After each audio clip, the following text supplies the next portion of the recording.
श्री कृष्णा श्री कृष्णा श्री कृष्णा श्री कृष्ण। गुरुर्ब्रह्मा गुरुर्विष्णु गुरुर्देवो महेश्वरः गुरु साक्षात् परं ब्रह्म तस्मै श्री गुरवे नमः। तस्मै श्री गुरवे नमः। शारदा संगीत विद्यालय में 1990 से हम लोग सत्संग कर रहे हैं। कम से कम मैं तो कर रहा हूं। अब आप सो रहे हैं कि क्या है भगवान जाने। जो इस कैमरे के पीछे हट जाए, मैं कैमरा नहीं हटा सकता। तो तब से हमने गीता को सुना। पहले 20 लेक्चरों में पूरा गीता को सुना। उसके बाद उपनिषद सुने, प्रकरण ग्रंथ सुने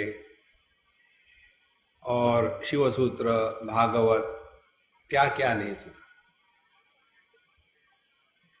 अब कब तक सुनते रहोगे? सवाल ये है, कब तक सुनते रहोगे? तो दो प्रकार के साधक होते हैं या व्यक्ति होते हैं। एक तो जो बहिर्मुखी है और वो अंतर्मुखी होना चाहते हैं लेकिन हो नहीं पाते। उनके लिए भिन्न विचारधारा होती है। जैसे अर्जुन की स्थिति थी। अर्जुन को हमेशा यही समस्या रहती थी कि अपनों को कैसे करूं, उनका क्या होगा, ऐसा क्या होगा। अब जिनको दुनिया की फिक्र है वो अध्यात्म के लायक नहीं है, क्योंकि 3 प्रकार की स्थितियां जीवन में आती है। जगत को सत्य मानो तो आपको धर्म का अनुष्ठान करना पड़ेगा। सत्यम वद धर्मम चर स्वाध्यायान मा प्रमदः आचार्याय प्रियम धनमाहृत्य प्रजातंतुम मा व्यवच्छेत्सीहि। धर्म का जीवन जियो।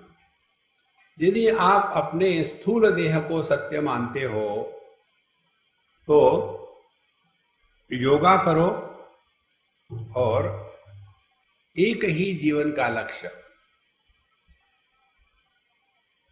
Can you imagine what is my age? माने बुढ़ापे में जवान दिखना। जब आदमी बुढ़ापे में जवान हो जाता है तो देश को समस्या निर्माण होता है। फिर दूसरे होते हैं, ये आदि भौतिक क्षेत्र से तो ऊपर उठ गए। फिर उनके जीवन में आता है कि मैंने जो पाप पुण्य किया उससे क्या होगा। कुछ नहीं, नरक में जाओगे। नहीं नहीं नहीं, नरक में नहीं जाना चाहता मैं। फिर क्या करो, भगवान का नाम लो। फिर वो भक्ति में प्रवेश करता है। भगवान की भक्ति प्रेम से करने वाले बहुत ही विरले होते हैं। भक्ति का तात्पर्य इच्छाओं को पूरा करने का एक प्रयत्न और बाकी कुछ नहीं। फिर वो भक्ति में लग जाते हैं। या तो फिर जो इंटेलेक्चुअल्स है वो फिर शास्त्रों का अध्ययन करने लग जाते हैं। और उनके लिए शास्त्रों के अध्ययन का प्रमाण क्या है? उपनिषद, सत्संग नहीं है। उनके लिए प्रमाण है गूगल। गूगल ने जो बताया है वही सत्य है। मुझे अभी एक दिन पहले एक आया था व्हाट्सएप, स्वामी जी ये जो भगवान विष्णु के तलवे पर जो भिन्न भिन्न चिन्ह है वो कहाँ क्या है और उसके बारे में मैं जानना चाहती हूँ, तो मुझे कुछ रेफरेंस दे दीजिए। तो मैंने लिखा गूगल। देखो, गूगलानंद सबसे बड़े ज्ञानी है। 4-6 महात्मा पहाड़ों में जा रहे थे तो वहां पहुंच गए। ये टीवी वाले बोले आप सब छोड़ करके पहाड़ों में क्यों जा रहे? बोले जब से व्हाट्सएप आया है सभी ज्ञानी हो गए, अब हमारी कोई आवश्यकता नहीं, तो इसीलिए हम जा रहे हैं। तो व्यक्ति फिर एरुडिशन और स्कॉलरशिप में लग जाता है। मैंने ये पढ़ा, मैंने वो पढ़ा, इतने महात्माओं को सुन के रख दिया, प्रोफेशनल हो गए। यहां तक जब तक है तब तक हमने अध्यात्म में प्रवेश नहीं किया। और जिसने अध्यात्म में प्रवेश किया है वो व्यक्ति कौन है? वो वैसा ही है कि ये उदाहरण हमने दिया 2-3 जगह में। एक बार हम जिम में जा रहे थे तो एक सज्जन बोले हम भी आपके साथ आते हैं। बोला आपकी मर्जी। बोले मुझे आने देंगे? बोले मुझे पता नहीं, वो मेरा स्थान नहीं है, आप उनको पूछो। तो हमको तो जिम वाले ने अंदर ले लिया, उसको कहा तुम नहीं आ सकते। फिर झगड़ा करने लग गया। क्यों? बोले अपनी औकात पहचानो, तुम्हारे टांगे टूटी हुई है, तुम क्रचेस पर चल रहे हो, गले में पट्टा है, हाथ में सीलिंग लगा हुआ है, ऐसा आदमी थोड़ी जाता है जिम में। फिर मैं कहाँ जाऊं? हॉस्पिटल में जाऊं। इसी प्रकार से अध्यात्म में आना माने जिम में प्रवेश करना। आपके जीवन में समस्या यदि है, नथिंग रॉन्ग, फिर योग्य स्थान पर जाओ। ये कल्पना निकाल दे दिमाग से कि अध्यात्म करने से क्या मिलेगा। कुछ मिलेगा नहीं, सब खोना पड़ेगा। देखो, ऐसा जो साधक होता है उसके लिए अष्टावक्र गीता होती है। हम लोग आज से अष्टावक्र गीता का चिंतन करेंगे। जो जनक राजा थे, उनके सामने जगत की कोई समस्या नहीं थी, उनको अध्यात्म की भूख लगी थी।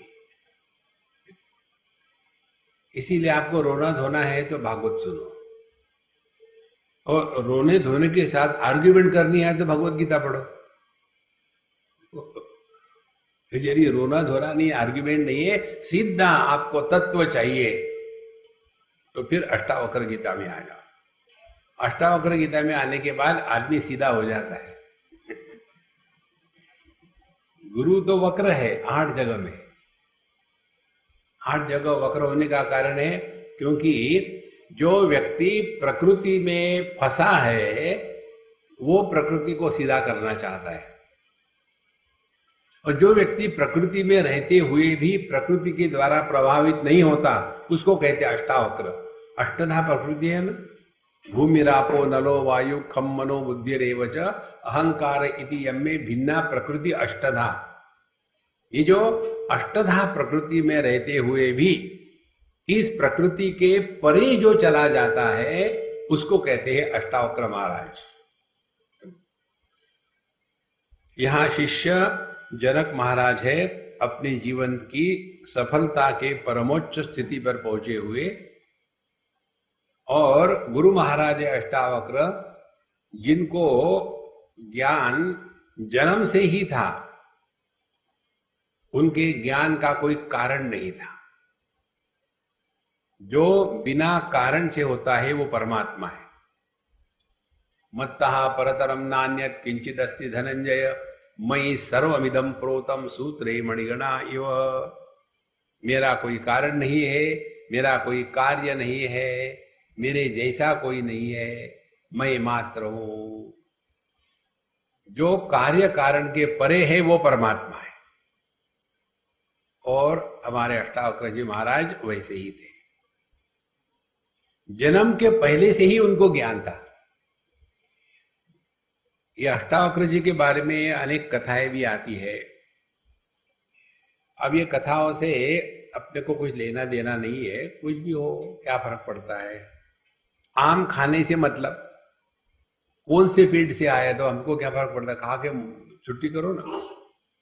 फिर भी दिमाग में आता है कि कौन थे क्या थे। तो ये जिनके पुत्र थे, अपनी माँ के गोद में थे, इनके पिताजी बड़े विद्वान और शास्त्रों का अध्ययन करने वाले, अध्यापन करने वाले थे, और सुबह उठ करके बड़ा उसका पाठ इत्यादि करते थे। तो जब ये पुत्र पेट में था तब हंसने लगा, और बाप को कहा कि तुम केवल शब्द को ही पकड़ रहे हो, अर्थ समझ में आया क्या? देखो, जब बाप को कोई कहता है समझ में आया तो बाप को कितना गुस्सा आएगा। तो तू मुझे से अभी पैदा भी नहीं हुआ तो ये स्थिति है पैदा होने के बाद क्या करोगे? इसीलिए तुम सीधे नहीं हो, 8 जगह में टेढ़े हो जाओगे। तो पिता ने पुत्र को गर्भ में ही शाप दे दिया, इसीलिए वो अष्टावक्र कहे जाते हैं। दूसरी भी कथा आती है कि एक बार जनक राजा ने तत्व को अनुभव करने के लिए सभी पंडितों को बुलाया और कहा कि भाई देखो, शब्द तो हमने बहुत सुन लिए हैं, अब हमको इसका अनुभव है कि नहीं, ये हमको अनुभव कराओ। तो बड़े बड़े पंडित लोग आ गए, कोई नहीं कर पाया, सबको जेल में डाल दिया। उस समय ये अष्टावक्र जी आते हैं और उनको अनुभव कराते हैं। तो तात्पर्य क्या निकला? एक तो है ज्ञान, दूसरा है बोध। दो बातें, आत्मज्ञान और आत्मबोध। बोध माने अनुभूति, ज्ञान माने इंफॉर्मेशन। देखो, तो यदि हमारे पास ज्ञान है और अनुभव नहीं है तो ज्ञान बोझा बन जाता है, और यदि बोध है तो ज्ञान कचरा बन जाता है, कोई आवश्यकता नहीं ज्ञान की। देखो, तो ऐसे जो साधक है अपने स्वरूप में स्थित होना चाहते हैं, ऐसा शिष्य था जनक महाराज, और बोध कराने वाले थे अष्टावक्र जी। तो ऐसे अष्टावक्र जी ने जनक जी को बोध कराया। अध्यात्म में प्रवेश का तात्पर्य बहिर्मुखता से उपरत होकर के सहज रूप से अंतर्मुख होकर के रहना। अंतर्मुख होने का तात्पर्य ये नहीं है कि आप बैठे हैं और आंखें उल्टे करके बैठे हुए क्या होंगे, अंतर्मुख हो गए। नहीं, आपको हेडेक हो जाएगा, वो चक्कर में मत पड़ना। रहना इसी जगत में है, इसी परिस्थिति में है, लेकिन इसका प्रभाव हम पर ना होवे। जैसे पानी में गिरे तो डूब जाएंगे, तो पानी में गिरने के बाद पानी की ही मदद लेकर के पानी में तैरना है। देखो, उसी प्रकार से इस पंचकोशों में हम अवतरित हो गए तो पंचकोशों में ही रहना है, लेकिन उसके द्वारा प्रभावित न होकर के अपने परिपूर्णता को प्रकट होने देना है। देखो कितना फर्क है। मैं कुछ उदाहरण बताओ, समझ में नहीं आ रहा। पंचकोश में अवतरित होकर के अपने परमात्मा स्वरूप को प्रकट होने देना है। अरे बाप रे, कोई ऐसा उदाहरण तो समझ में आ जाए। अच्छा, शादी होने के बाद भी, पति होने के बाद भी दुखी नहीं होना। हाँ, ये प्रैक्टिकल है। आदमी पति में प्रवेश करता है, आदमी होता है, पति बनता है, परमात्मा होता है, जीव बनता है। जो बनता है वो असल नहीं होता, और जो होता है वो हमेशा वैसा का वैसा ही रहता है। तो क्या साधना हो गई फिर? साधना यही हो गई कि पति हम एक परिस्थिति विशेष में है, 24 घंटे पति नहीं है, और पति यह व्यक्ति नहीं है, पति यह अभिव्यक्ति है। जिस दिन ये बात समझ में आएगी कि पति यह व्यक्ति नहीं, पत्नी यह व्यक्ति नहीं, पुत्र यह व्यक्ति नहीं, उस दिन जीवन में आमूलाग्र परिवर्तन आ जाएगा। और इसके लिए बोध की आवश्यकता है, ज्ञान की नहीं। ज्ञान तो दूसरे को बताया जा सकता है, जैसे हम आपको बता रहे, ज्ञान बता रहे हैं, लेकिन बोध माने अनुभूति जो है वो ट्रांसफर नहीं हो सकती। देखो, कोई कोई सॉफ्टवेयर होते हैं ना, आप उसके पायरेट करके कॉपी ले लो, हो सकता है, लेकिन कोई ऐसे है कि आप उसको कॉपी नहीं कर सकते।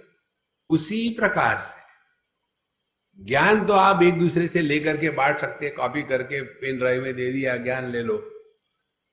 लेकिन बोध जो है, अनुभूति जो है, वो ट्रांसफर नहीं हो सकती।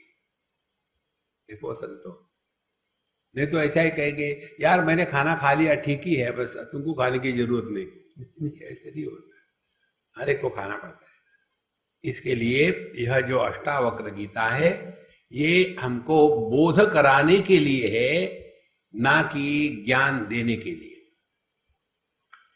जैसे पतंजलि योग सूत्र का पहला सूत्र है, अथ योगानुशासनम। अनुशासन माने डिसिप्लिन।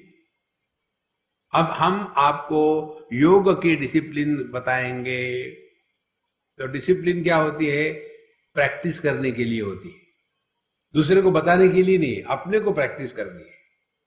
तो योग के जो सिद्धांत बताए हैं वो हमको प्रैक्टिस करने अपने पर, वो करना छोड़ करके हम रिसर्च करते हैं।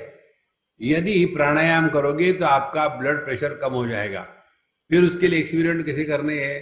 तो 2-4 बच्चों को खड़ा कर देंगे और ये बच्चों का पूरा ढांचा एक दूसरे से अलग है। एक है डम्बो, दूसरा है इंटेलिजेंट, तीसरा है रिएक्शन, चौथा है उसको समझ में नहीं आता, पांचवा उसको पैसे दे करके बुलवाया है। तो जिस मटेरियल पर रिसर्च हो रहा है वो होमोजीनियस नहीं है, तो उसके रिजल्ट कैसे कंपेरेबल होंगे? देखो महाराज, इसीलिए योग पर रिसर्च करना बकवास है, योग जीवन में उतारना है। इसीलिए पतंजलि ने ये नहीं कहा अथ योग जिज्ञासा, जिज्ञासा नहीं कहा, अनुशासनम कहा है। ब्रह्म की जिज्ञासा है, धर्म की जिज्ञासा है, योग की जिज्ञासा नहीं, अनुशासन है। इसी प्रकार से यह जो बोध है, आत्मबोध, इस आत्मबोध को जीवन में उतारना है। तो किसके जीवन में उतरता है उसका वर्णन करेंगे। अब ध्यान से सुनो, शास्त्रों में अनेक विषय जो आते हैं उसमें एक विषय है जो जीवन मुक्त पुरुष है उनके लक्षण, जो भगवान का भक्त है उनके लक्षण, जो ज्ञानी है उसके लक्षण। तो इन लक्षणों से क्या हम इन लोगों को सर्टिफिकेट दे रहे हैं या क्या हम उनका इवैल्यूएशन कर रहे हैं? नहीं, ये जो प्रसंग आता है ये हमको साधना करने के लिए मार्ग निर्देश है। जैसे द्वितीय अध्याय में भगवद गीता के आता है, वहां भगवान कहते हैं प्रजहाति यदा कामान सर्वान पार्थ मनोगतान आत्मन्नेवात्मना तुष्टा स्थित प्रज्ञस्तदोच्यते। हमारा ज्ञान कभी भी गड़बड़ डावाडोल नहीं होता। कब? यदि हमारे अंतःकरण में किसी भी कामना का प्रभाव न हो और हम प्रसन्न हो तब। तो ये हमको किसी को देखना थोड़ी है, ये अपने में उतारने के लिए। तो साधु संतों के लक्षण साधक के लिए साधना निर्देश होता है। इसी प्रकार से यहां अष्टावक्र गीता में जो हमको बताया है कि किसी अन्य को बताने के लिए नहीं, बल्कि ये हमको ही अपने जीवन में उतारना है। इसके लिए जब तक के व्यक्ति कर्म से, योग से, दुनिया से, समाज सेवा से उपरत नहीं होता, तब तक के उसको इस अष्टावक्र गीता में रस नहीं आएगा। और यदि ये समझने में कठिन लगता है तो हमने बैकडोर एंट्री करी है। जैसे आईआईटी में होता है ना, आईआईएम में होता है, क्योंकि आप रिजर्वेशन कैटेगरी के हैं। रिजर्वेशन कैटेगरी का माने जो हर चीज के लिए नालायक होता है उसको लायक बताना। तो एडमिशन तो ले लोगे आप, लेकिन वहां की जो पढ़ाई है वो थोड़ी रिजर्वेशन से आती है, वो तो दिमाग से ही आती है। इसी प्रकार से इसको पढ़ते समय कोई बात खटकी, जीवन में उतारना कठिन लगा, नहीं स्वामी जी आपके लिए ठीक है, आपके तो शादी नहीं हुई, शादी करने के बाद देखो कैसी मुश्किलें होती है, फिर आप इसके अधिकारी नहीं। तो मतलब क्या हो गया? प्रश्न पूछोगे, आउट, आप इसके अधिकारी नहीं है। इसीलिए ये प्रश्नोत्तरी को हम कभी महत्व नहीं देते।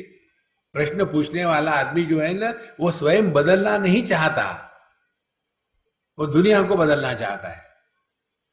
और जो बड़े लोग होते हैं उम्र के, उनके प्रश्न थोड़ी होती है, उनकी कंप्लेन होती है। प्रश्न नहीं होते, कंप्लेन ही कंप्लेन करेंगे।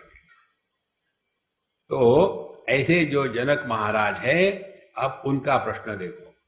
कहते हैं, कथम ज्ञानम अवाप्नोति, कथम मुक्तिर्भविष्यति, वैराग्य कथम प्रोक्तम, एतद् ब्रूहि मम प्रभो। जब अष्टावक्र जी का देखा कि कितनी गहराई में ये छोटा सा 12.5 साल का लड़का बैठा हुआ है, तब जनक जी उनके चरणों पर गिर गए। और फिर उनको पता चला, मुझे यदि कुछ मिल सकता है तो यही से मिल सकता है। यहां भगवद गीता में बताते हैं, तद्विद्धि प्रणिपातेन परिप्रश्नेन सेवया उपदेक्षन्ति ते ज्ञानम ज्ञानिनः तत्वदर्शिनः। जब तक के साधक सिंसियर ना हो, तब तक के बोलने वाले को गहराई और गांभीर्य नहीं आता।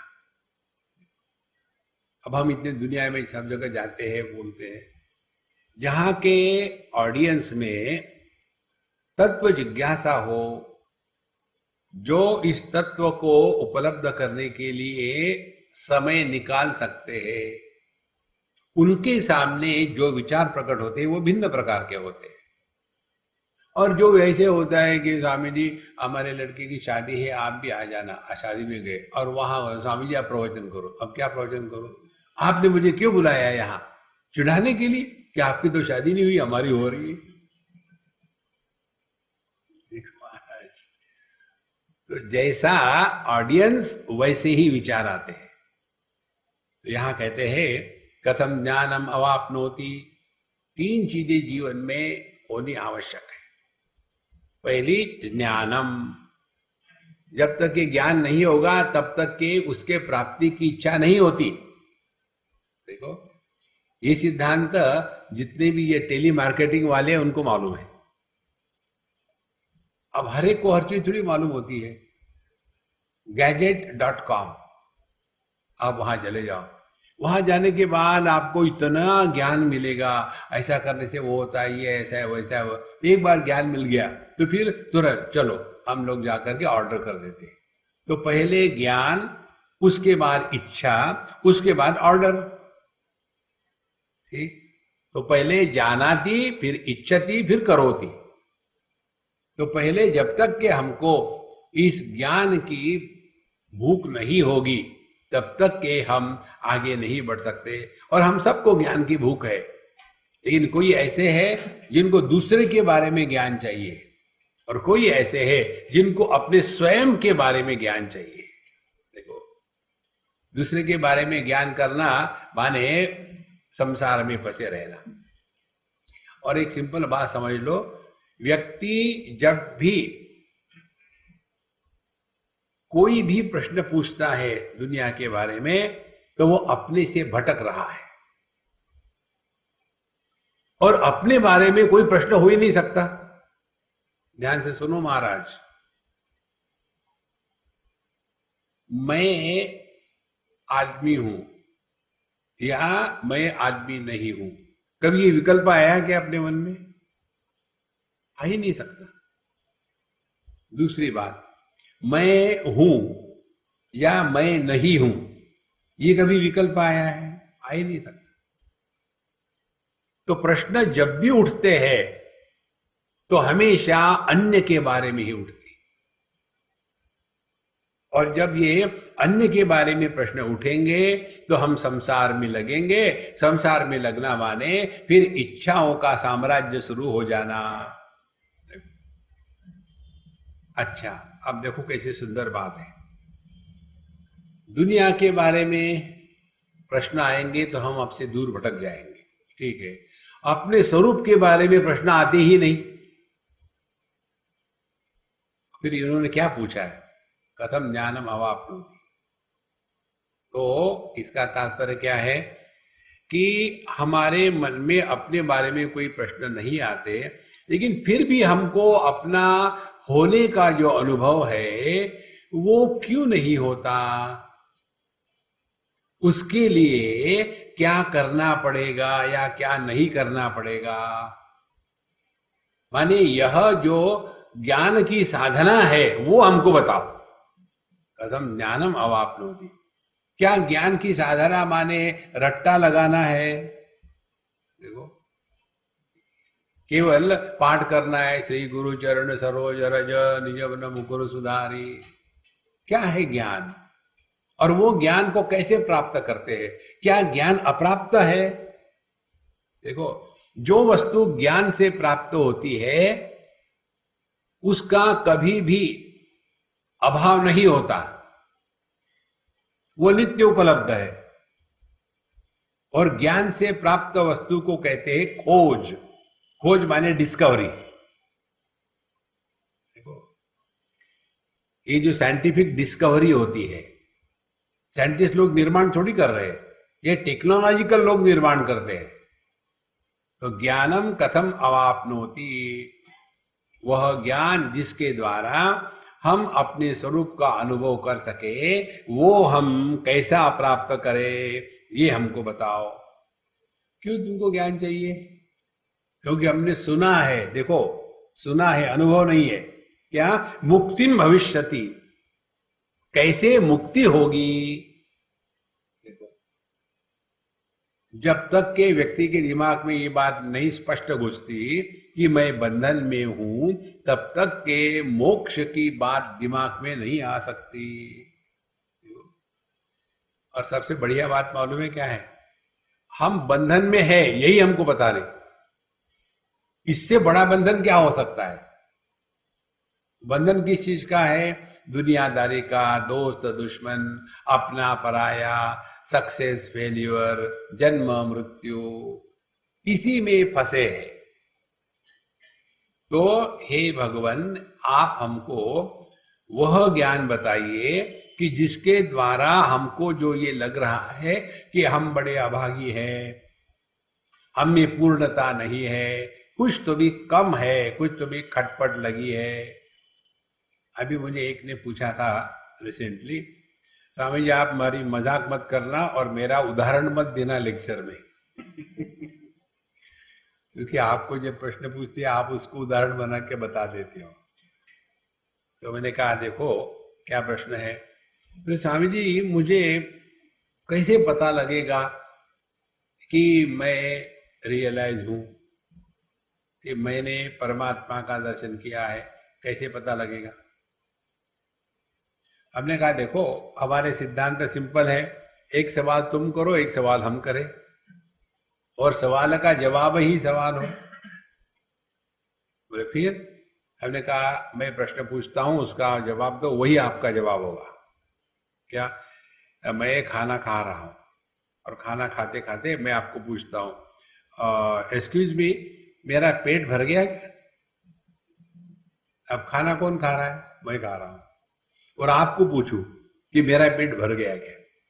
बच्चों को बताते हैं माँ बाप लोग, बेटा तुम्हारा पेट भर गया, उठो, बताते हैं ना।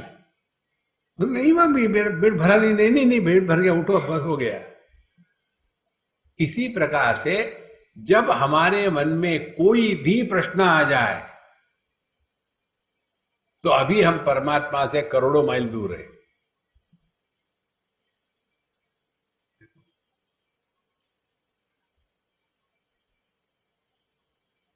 प्रश्न मन में हमेशा शब्द के रूप में प्रकट होता है, और जब तक ये शब्द है, नाम है, तब तक संसार है। तो कथम मुक्ति भविष्यति, ये मोक्ष मुक्ति कैसी होती है? तो ज्ञान कैसा मिलेगा, उससे मोक्ष कैसा मिलेगा? माने जनक जी ने इतना तो सुन लिया था, बिना ऋतम ज्ञानान्न मुक्ति ही, बिना ज्ञान से मुक्ति नहीं हो सकती। न कर्मणा न प्रजया धनेन त्यागे नहीं किए अमृतत्व मानस। अब ध्यान से सुनना।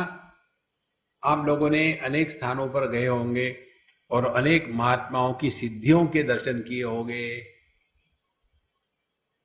किसी को बच्चा नहीं होता, उस महात्मा ने एक आम दे दिया और ट्रिपलेट हो गया। तो महात्मा जी ने बच्चा दे दिया। किसी को नौकरी नहीं मिलती, जा जा कल पेड़े ले आना।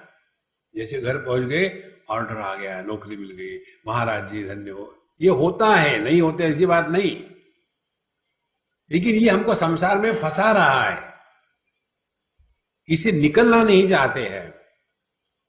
इसीलिए आप देखेंगे जहां इच्छाओं को पूर्ति की बात होती है वहां आपको भीड़ भड़क्का मिलेगा, और जहां आपको बताया जाएगा अध्यात्म माने इच्छाओं से मुक्ति, वहां आपको मुट्ठी भर भी लोग नहीं मिलेंगे। जैसे हॉस्पिटल में चले जाओ कितने लोग होते हैं, और जिम में चले जाओ कितने लोग होते हैं। जिम में भीड़ होती है क्या, लाइन में लगे क्या यार मुझे वो करना है, जरा ट्रेडमिल करनी है। वहां तो पकड़ पकड़ के लाओ तो भी आता है कोई डिस्काउंट। क्योंकि जब तक के इच्छा को पूरा करना ये अध्यात्म की भ्रांति हमारे मन में है, तब तक के हम बहुत दूर है तत्व से। इसीलिए जनक जी के प्रश्न कितने सूक्ष्म है। कथम ज्ञानम अवाप्नोति, कथम मुक्तिर्भविष्यति। और उनको ये भी पता है कि ज्ञान प्राप्त होने के लिए व्यक्ति को वैराग्य की आवश्यकता है। अब देखो आप लोग यहां आ जाते हो, पूरा अपना कैलेंडर हमारे टाइम पास से जोड़ करके बिल्कुल टाइम पर पहुंच गए। जब तक के आपके हृदय में इस ज्ञान के प्रति बहुत ही आदर युक्त आकर्षण ना हो तो आप अपना काम धंधा छोड़ छाड़ के यहां नहीं आते। माने जब तक के वैराग्य नहीं होता तब तक के व्यक्ति ज्ञान के प्राप्ति के लिए प्रयत्न नहीं करता। और जिनके मन में ज्ञान के प्रति महात्म्य नहीं है, उनके मन में केवल कंप्लेन ही कंप्लेन है, और यही कहेंगे महाराज जी हम तो आना चाहते हैं लेकिन सुबह में हम तो जिम करने जाते हैं, तो कैसे आए दोनों। तो फिर हम क्या करते हैं, कानों में लगा लेते हैं प्लग्स, और उसमें आपका सत्संग हो रहा है और हम पसीना पसीना हो रहे। ये सब कार्टून है। देखो महाराज, वैराग्य अपने आप होता है यदि हमारे बुद्धि में किसी के प्रति महात्म्य जागृत हो जाए तो। मनुष्य को पैसे के प्रति महात्म्य है, तो ये पुराने को नए बनाना, इसके लिए कभी किसी ने कहा कि यार मैं छोड़ दो, कितने 2 करोड़ फेंक दो यार, कोई जरूरत नहीं। नहीं, फिर वो चिंतन करेंगे, चिंतन करेंगे कथम पैसा अवाप्नोति, कैसा पैसा मिलेगा, इसको बिगाड़ेंगे कैसा, सुधारेंगे कैसा, उसके लिए महत्व है। इसलिए संतो, इसीलिए वैराग्यम च कथम प्रोक्तम, वैराग्य किसको कहते हैं ये हमको बताइए। तो ये 3 चीजें जब हमारे जीवन में महात्म्य से प्रकट हो जाती है, ज्ञान, मुक्ति और वैराग्य, तब जाकर के हम इस अष्टावक्र गीता के सुनने के अधिकारी हैं। यदि ये समझ ले, ये बच्चा मुझे क्या बताएगा। आप देखो, जनक महाराज राजा थे, वयस्क थे, वयोवृद्ध थे, और अष्टावक्र के बच्चे थे। उन्हें ये बच्चों के सामने मैं कैसे करूं, नहीं। 3-4 प्रकार के वृद्ध होते हैं।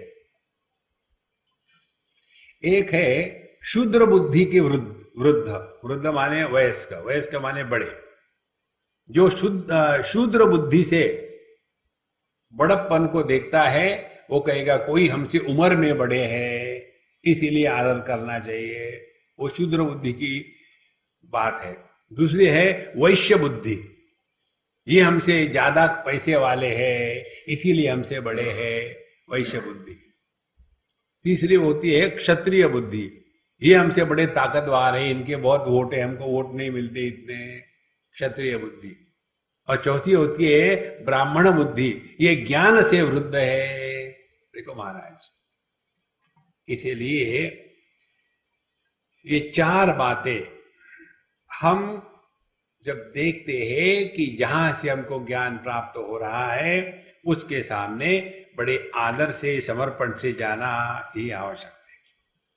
ये तीन प्रश्न पूछने के पश्चात अब उसका उत्तर इतना समर्पक और सुंदर है, इससे बढ़िया कुछ बोल ही नहीं सकते। कहते हैं मुक्तिम इच्छसी चेतात, तात का तात्पर्य है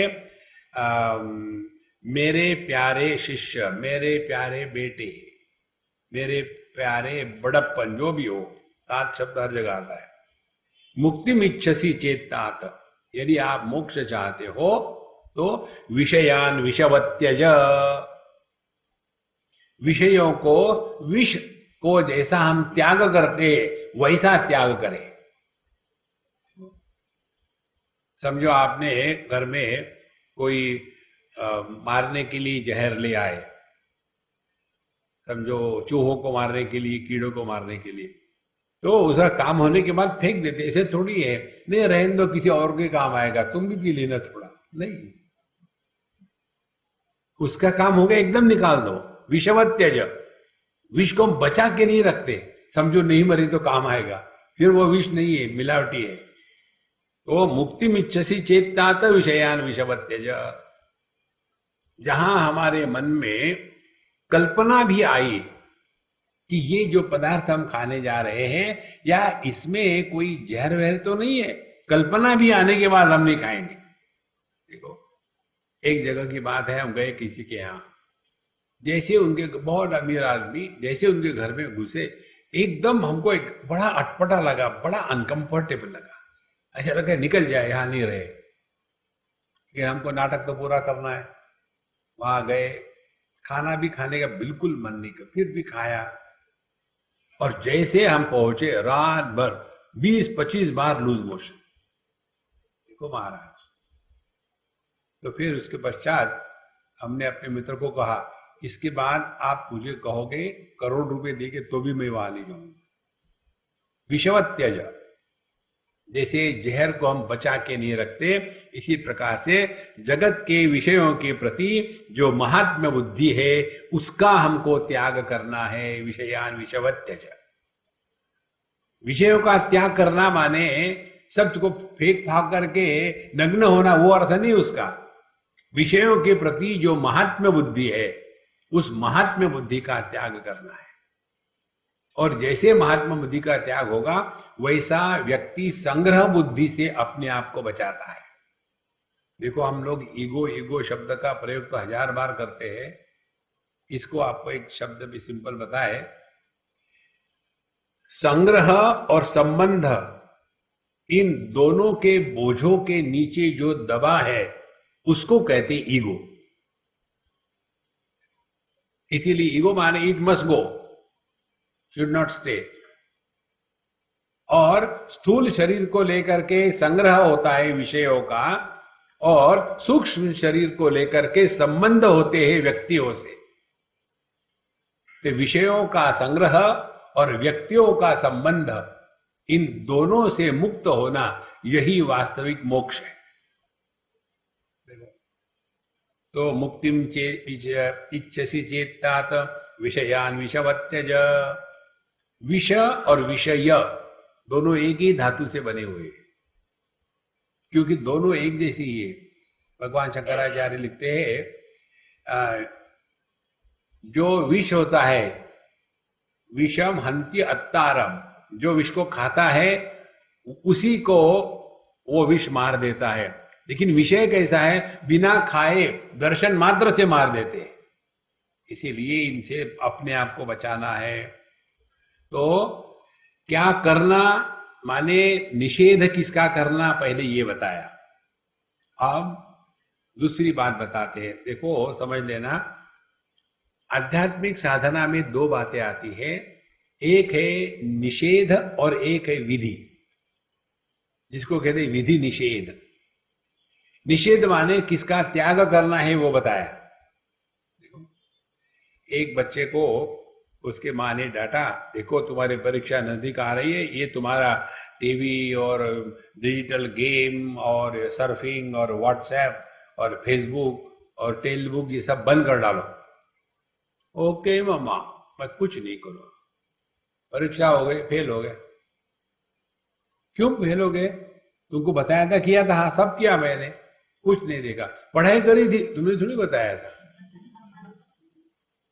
देखो, साधना में दोनों की आवश्यकता है।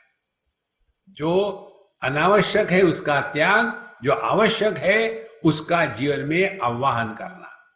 तो पहले विषयों का त्याग बता दिया कि विषयान विषव त्यज, फिर क्या जीवन में उतारना है? क्षमा, आर्जव, दया, तोष और सत्यम, 5 बातें बताई। और कैसे? पीयूषवत भज, पीयूष माने अमृत, तो विषयों को विष समझ करके त्याग करना, और ये 5 जो सद्गुण है इनको अमृत समझ करके जीवन में उसको उतारना। तो दोनों बात होगी, बैलेंस परफेक्ट। अब देखो, जब हमारे मन में विषयों के प्रति राग होता है, आसक्ति होती है, तो उससे उसका प्रभाव क्या है? पहले क्षमा, अंतःकरण से क्षमा खत्म हो जाती है। उसने उसको मारा, मैं उसको काट के रखूंगा। उसने मुझे कष्ट दिए हैं, मैं उसको दूसरा सिखाऊंगा। समझता क्या है अपने आप को? उसके मन में क्षमा कभी जागृत नहीं हो सकती। देखो, क्षमा तभी जागृत होगी जब हम जगत के विषयों के प्रति जो आसक्ति है वो निकल गई, तभी जाकर के क्षमा जागृत होती है। अच्छा, आर्जव, आर्जव माने सरलता। विषयों को प्राप्त करने के लिए आदमी अनेक ही कुटिलता का प्रयोग करता है। देखो, हमारे एक मित्र हमको कह रहे थे, हम जब आ रहे थे तो हमको दक्षिणा में मिले पैसे, नए नोट। तो हमने कहा भाई तुम यहीं से बैंक में भर लेना, मैं नहीं ले जाता साथ में, कोई वहां पकड़ेगा मुझे एयरपोर्ट पर, तब परेशानी होगी। बोले नहीं स्वामी जी, आपके पास ये है, इसे कोई नहीं पकड़ेगा इसे। हमने हम नहीं ले जाएंगे। बोले क्या घबरा रहे हैं, हमारे तो घर में पड़े 30-40 लाख रुपए, तुम्हारे पास कैसे आ गए? बोले हम थोड़ी जाते हैं, फिर ये बैंक के मैनेजर हमारे घर पहुंचाते हैं। तब पता चला कि ये एटीएम में पैसे क्यों नहीं।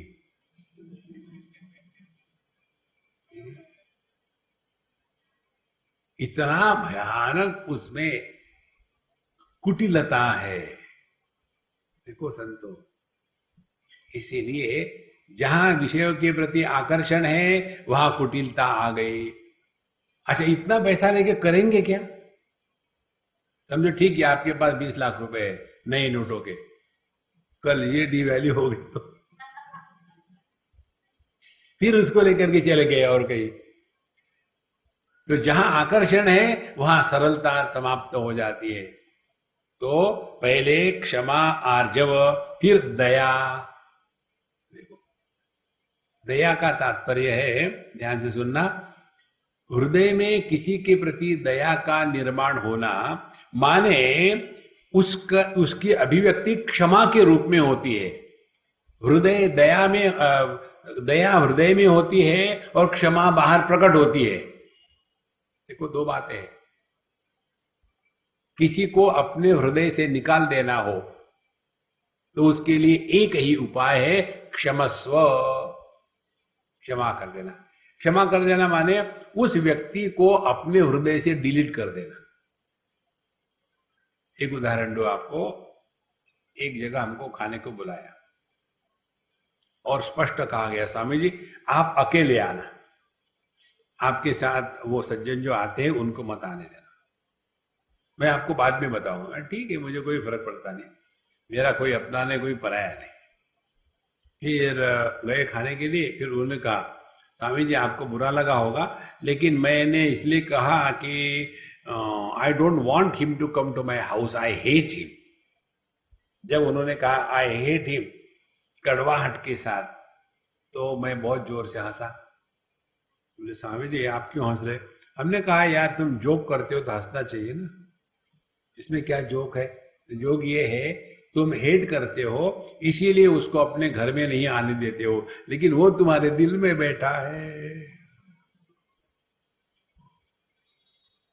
जिसको हम इस प्रकार से मन में घृणा है, तो घृणा के द्वारा जितनी वस्तु या व्यक्ति हमारे हृदय में बैठती है, उससे और कठिन कुछ नहीं। देखो दो उदाहरण आते हैं शास्त्रों में, एक कंस का, दूसरा रावण का। दोनों भगवान के बड़े भक्त थे। कंस को दिन रात चारों तरफ कृष्ण कृष्ण कृष्ण कृष्ण दिखता था, भले द्वेष से हो ना। और रावण को भी वही हो गया था, चारों तरफ राम राम राम दिखता था। इसीलिए उनके दोनों के हृदय में भगवान थे, इसीलिए दोनों को मोक्ष हो गया। तो यदि द्वेष करना ही है तो घटिया लोगों का क्या द्वेष करना है? भगवान का द्वेष करो, देखो आपको रावण की स्थिति प्राप्त हो जाएगी, 10 सर मिलेंगे। तो क्षमार्जव दया, तो दया अपने हृदय में है, उसकी अभिव्यक्ति क्षमा के रूप में बाहर के जगत में होती है। फिर संतोष, ये संतोष सबसे बड़ी उपलब्धि है साधक के जीवन में। तुलसीदास जी महाराज लिखते हैं, व्यक्ति को दुनिया के विषय को लेकर के संतोष होना चाहिए, लेकिन भगवान का नाम लेने में संतोष नहीं होना चाहिए। नहीं तो महानाम ले लिया, अब बहुत हो गया, एक माला हो गया, मुझे संतोष हो गया। भगवान के नाम में यदि किसी को संतोष होता है तो भक्ति प्रकट नहीं हुई। भक्ति में असंतोष बना रहता है। जहां प्यार है वहां संतोष नहीं होता। देखो उदाहरण के लिए, ये माताएं अपने यूजलेस बच्चे की तारीफ करते हैं।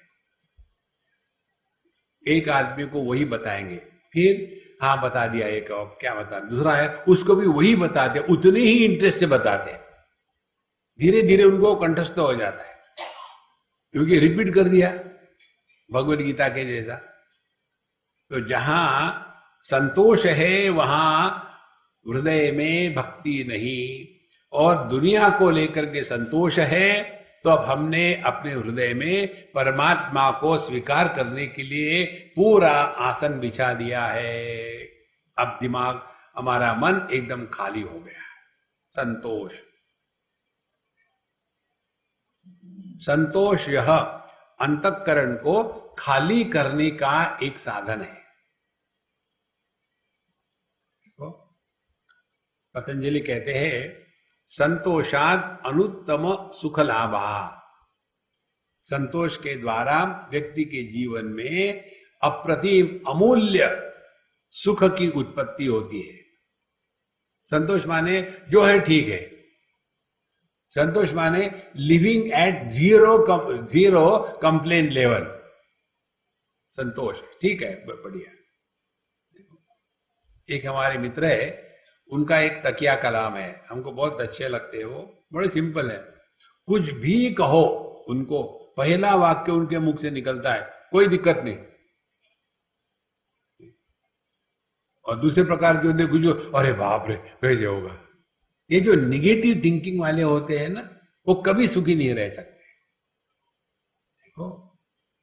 देखो हर चीज में निगेटिव देखिए, कैसे संभव, क्यों नहीं संभव, सब कुछ संभव है।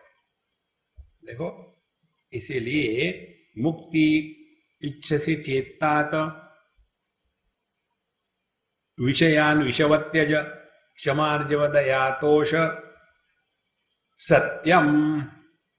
अब पांचवी बात बताते हैं, जीवन में क्या सत्य माने दुनियादारी के विषय और दुनियादारी के जो लोग हैं उनसे अपने आप को बचा के रखो।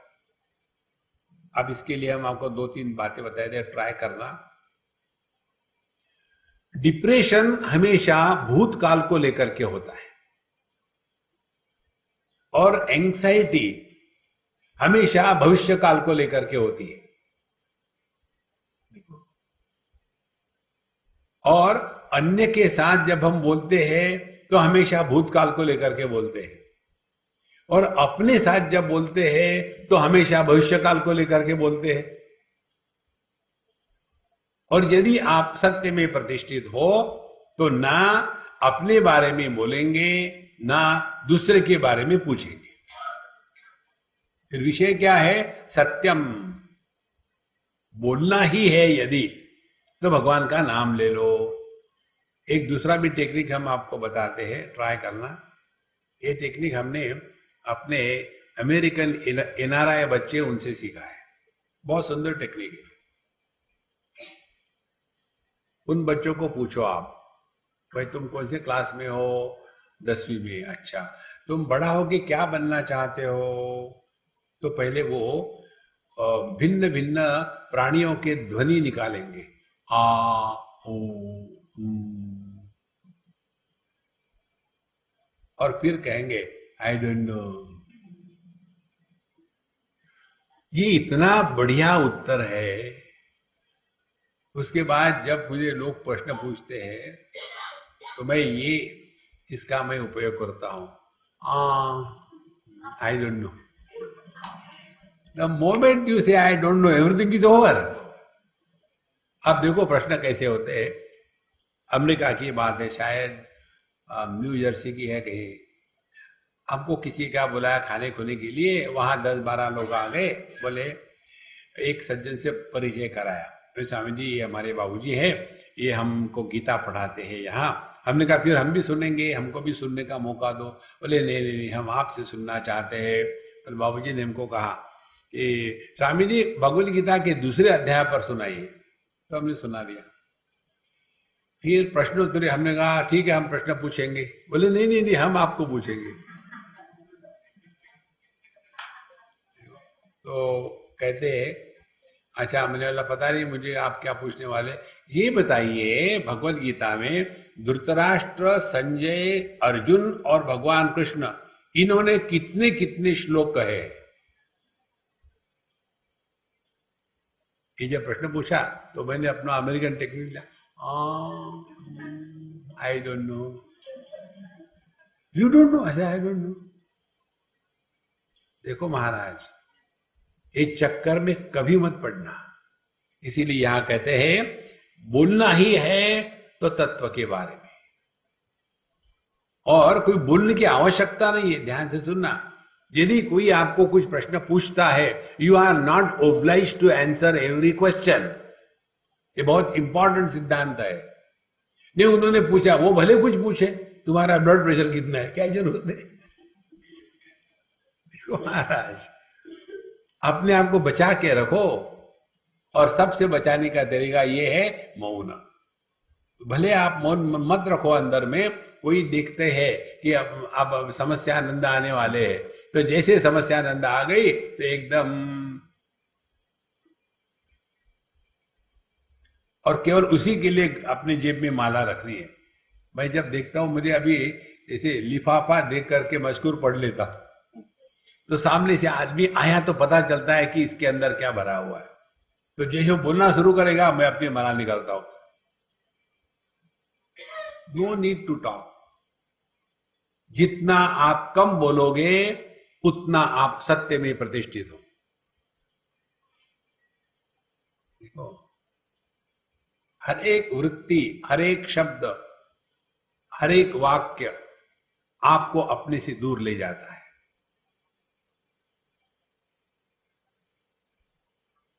अपने आप से मत बोलो।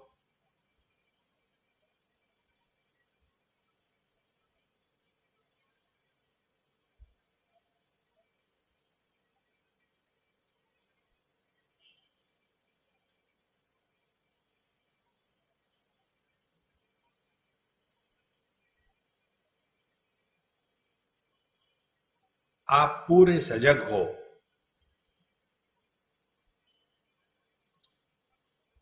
शरीर को हवा का स्पर्श हो रहा है, एसी की आवाज आ रही है,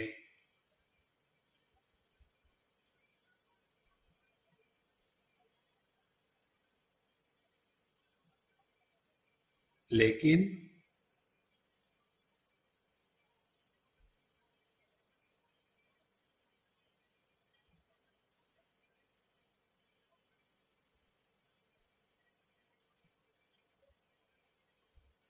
कोई रिएक्शन नहीं।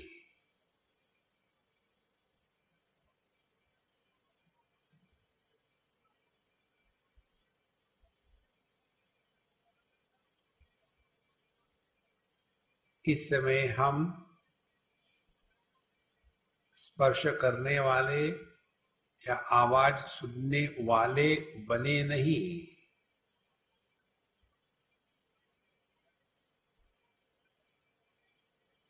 इस समय हम केवल है मात्र,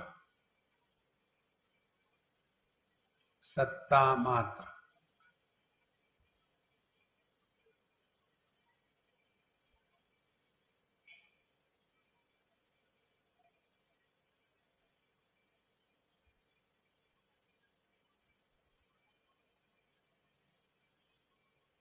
क्षमार्जव दया तोष सत्यम, इसको कहते हैं सत्य।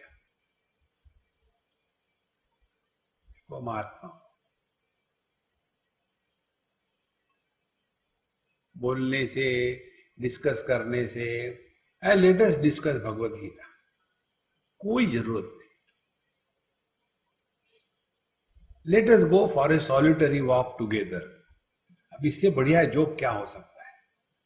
जब सॉलिटरी वॉक है तो टुगेदर कैसे जाएंगे?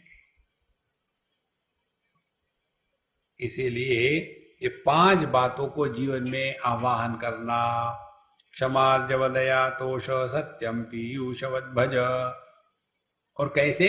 जैसे हम अमृत पान करते हैं, अमृत पान करते समय कड़वाहट नहीं होती, जीवन में आनंद रस आता है। रसो वही सहा रसगम हे वायम लब्ध्वानंदी हो।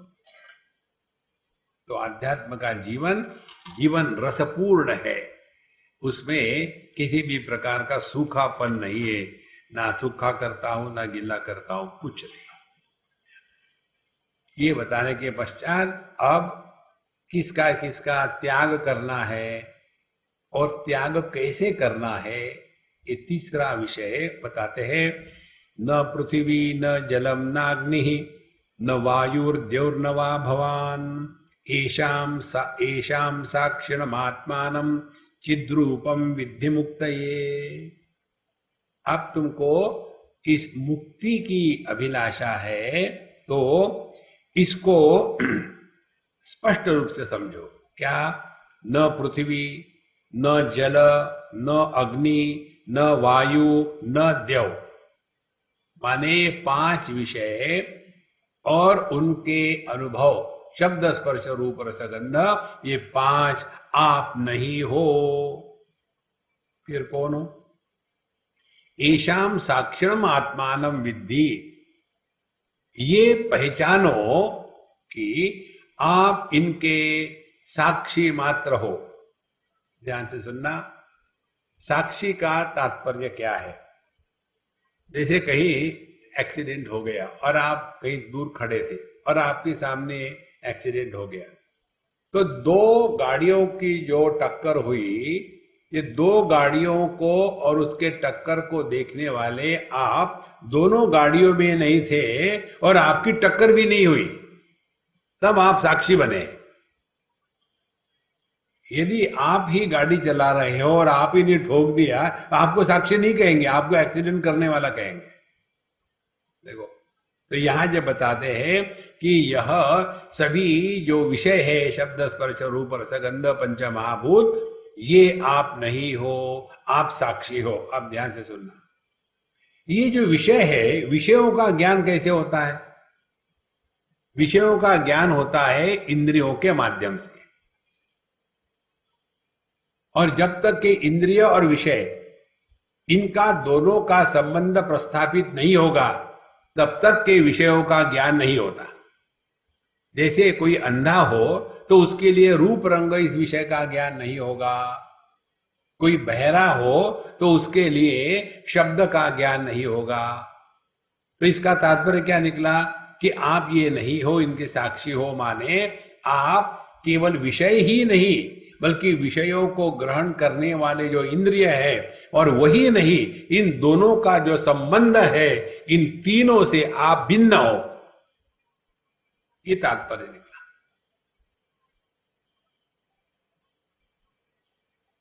आप ध्यान से सुनना, इसमें एक छोटी सी खूंटी है। हमारा ध्यान विषयों के तरफ भी है, हमारा ध्यान इंद्रियों के तरफ भी है, हमारा ध्यान दोनों के संबंध की तरफ भी है, और फिर हम कहते हैं हमको इनसे लेना देना कुछ नहीं, इसको कहेंगे साक्षी। अब ये हमने बहुत ट्राई मारा, मजा नहीं आया। फिर दूसरा ट्राई करके देखो आप, हमको जिसने मदद करी है वही हम आपको बताएंगे। दूसरा ट्राई क्या है? समोहम सर्वभूतेषु न मे द्वेषोस्ति न प्रियः उदासीनम असक्तम तेषु कर्मसु। सबके प्रति उदासीन रहे। उदासीन माने किसका होना या न होना, दोनों से कोई मतलब नहीं। वो कहते हैं एषाम उदासीनम आत्मानम। ये बहुत महत्व की सूक्ष्म बात है। साक्षी रहोगे, साक्षी का अभ्यास करोगे तो भी आपका ध्यान जगत की तरफ बना रहेगा और आप स्ट्रगल करोगे कि मुझे कुछ नहीं हो रहा, मैं साक्षी हूं, मैं साक्षी हूं, विचारों का साक्षी हूं। इस चक्कर में मत पड़ना, विचारों की तरफ ध्यान ही मत देना। जैसे आप सत्संग सुनते हो ना, वैसे दुनिया को देखना। इससे बढ़कर सिंपल साधना और कोई नहीं है। एशाम उदासीनम आत्मानम। फिर यो उदासीन है, जगत के विषय वस्तु इंद्रिय इत्यादि सबके प्रति उदासीन है, तो फिर कौन है? चिद्रूपन विद्धि मुक्त है। अब ध्यान से सुनना, उदासीनता यह हमारा स्वरूप है, हमको करना कुछ नहीं है। देखो उदाहरण के लिए ले लो, दृष्टि सभी रूप रंग को प्रकाशित करती है, तो दृष्टि रूप रंग के प्रति साक्षी है कि उदासीन है? देखो, साक्षी है कहेंगे तो रूप रंग का महत्व है, उदासीन कहेंगे तो रूप रंग का महत्व ही नहीं है, या नहीं क्या फर्क पड़ता है? और सत्य तो यही है, किसी भी रूप रंग के प्रति दृष्टि का आकर्षण नहीं होता। सभी रूप रंग को दृष्टि उतनी ही सहजता से प्रकाशित करती है, लेकिन किसी के भी द्वारा प्रभावित तो होती ही नहीं, लेकिन एक विशेष के प्रति भी आकर्षित भी नहीं होती। देखो, इसीलिए अपने इस स्वरूप को, जो चिद्रूप है, जो चिन्मय है, जो शुद्ध चैतन्य है, वो अपना स्वरूप है।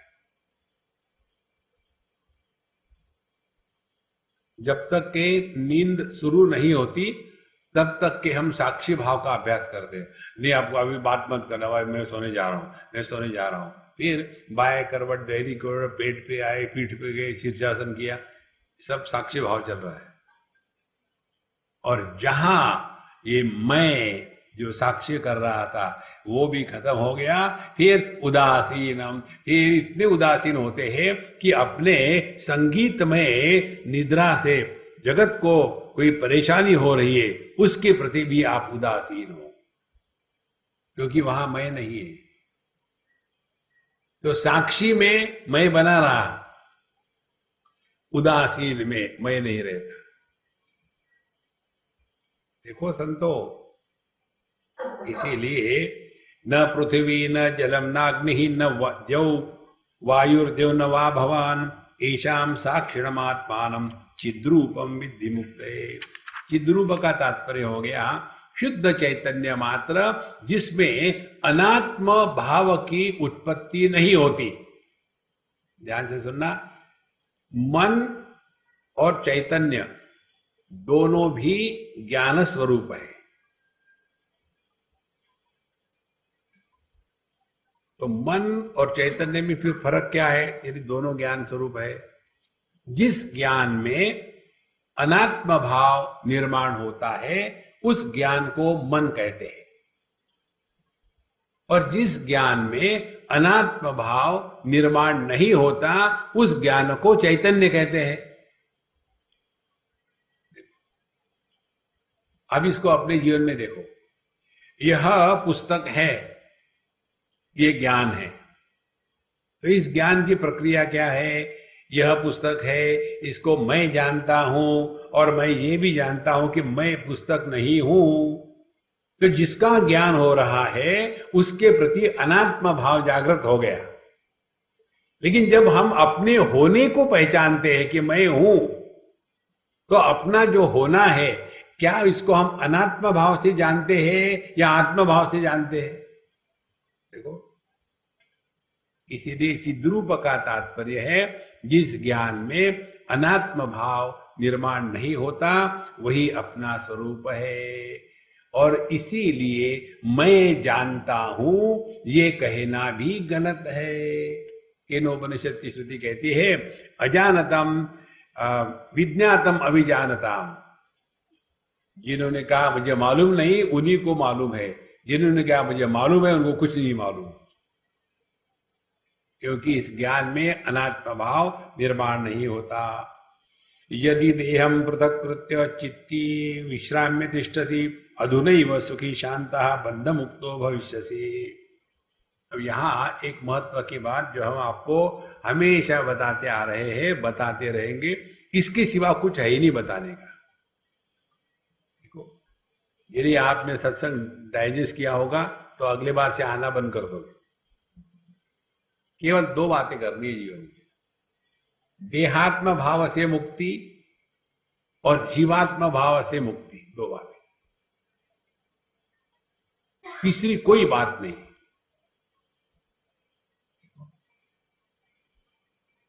सूर्य का अनुभव आने के लिए बादल हट जाए और आंखें खुल जाए तो करना थोड़ी है कुछ।